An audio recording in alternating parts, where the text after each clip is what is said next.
So tell me about that. Tell me about your childhood and kind of the road that led to where you're today.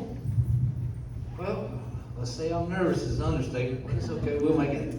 Yeah, I was raised upper middle class, come from a devout Christian family.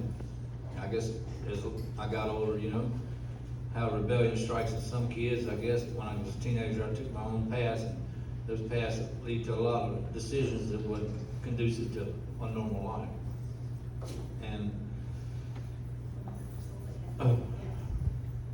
so I really started experimenting with drugs and alcohol when I was in my later teens, which it wasn't the issue back then, it was just party on the weekends and stuff like that. But I went through a lot of trials in life as far as drug use.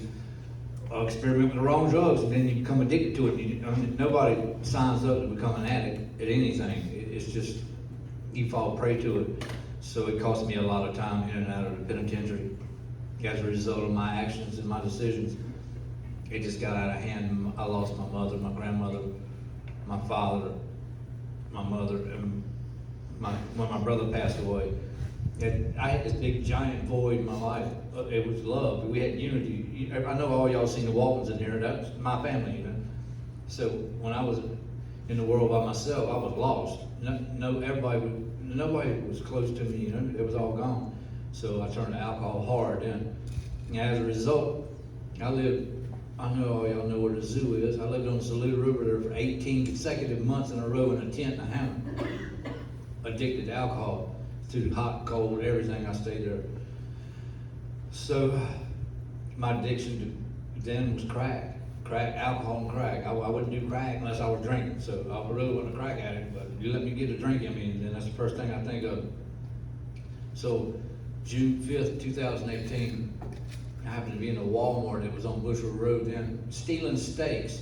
Why? I don't know. I did have cash in my pocket, but I just drank a pint of liquor, so that sounded like that was a thing to do, I was going to do that.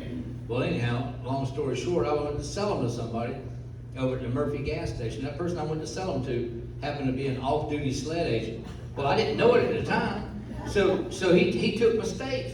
I said, and then I got offended by him taking my steaks. I'm thinking he's just going to take my steaks and ride away. So me and him got in a hand-to-hand fight out there in the parking lot for 4 or 5 minutes. It turned out pretty bloody before it was over with.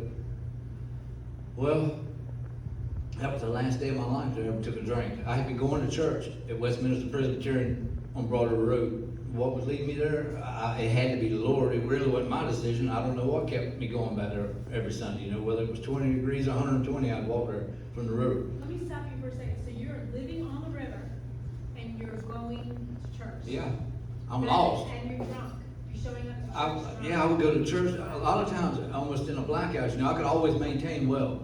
I didn't stumble or stutter or nothing like that, but I would be ripped, So I would keep going back, and there was a few women in that church. One, Jean Leffler, and a lady named Susan Teeman. And Jean Leffler would slip me $20 worth of gift certificates to Lizard's Ticket every Sunday, and Susan Teeman would put me in her car. I look kind of sketchy now, but and this is dressed like this, but she would put me in her car and take me to Dollar General and buy me food every Sunday, And there was a lot of times I sat in my tent after them ladies that did for me and gave me that little stuff, and actually cried that there was people out there in society and in the churches that cared enough about another human being to put me in your car and take a chance on riding me to the store, Even though I was harmless, but the looks didn't say that, It was pretty extreme looking.